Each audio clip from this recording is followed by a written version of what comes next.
Mr. President, to follow on that, we're focusing on violent actions, but there have been countless nonviolent protests here in Wisconsin and across the country this summer.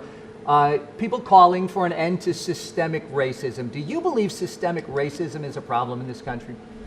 Well, you just keep getting back to the opposite subject. We should talk about the kind of violence that we've seen in Portland and here and other places. It's tremendous violence. You always get to the other side. Well, what do you think about this or that? The fact is that we've seen tremendous violence, and we will put it out very, very quickly if given the chance. And that's what this is all about.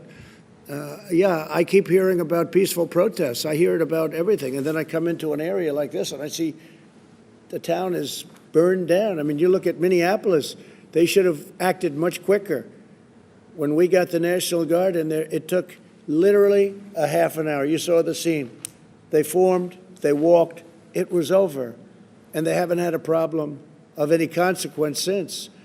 Their police weren't allowed to do the job that they could do. They have a very good police department, but they weren't allowed. Now they want to break it up. They want to end it. They don't want to have a police department. They want to not only defund, they want to get rid of it. It's ridiculous. So I just say this, that the kind of violence that I saw, you may have protesters, but you have some really bad people, too. You have anarchists, and you have the looters, and you have the rioters. You have all types. You have agitators.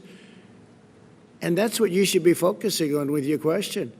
I keep hearing about peaceful protests. It's become really, I think it's hurt the media very badly, because you'll have somebody standing on one of the networks, I won't say which one, but there are more than one, many of them, saying how it's a peaceful protest, and over the shoulder you see the whole place is burning down.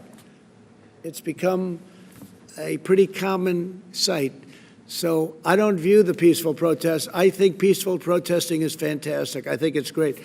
But by and large, this is not peaceful protest. When you walk into an area and you see buildings that have burned down, and fortunately here we stopped it early, and so the damage is relatively minimal. But when you look at some of these areas that they just don't ask for the help, they refuse to allow us to go in and help them. And by the time you get there, the place is disintegrated. And then they say it was a peaceful protest. It's not a peaceful protest, and you shouldn't call it a peaceful protest.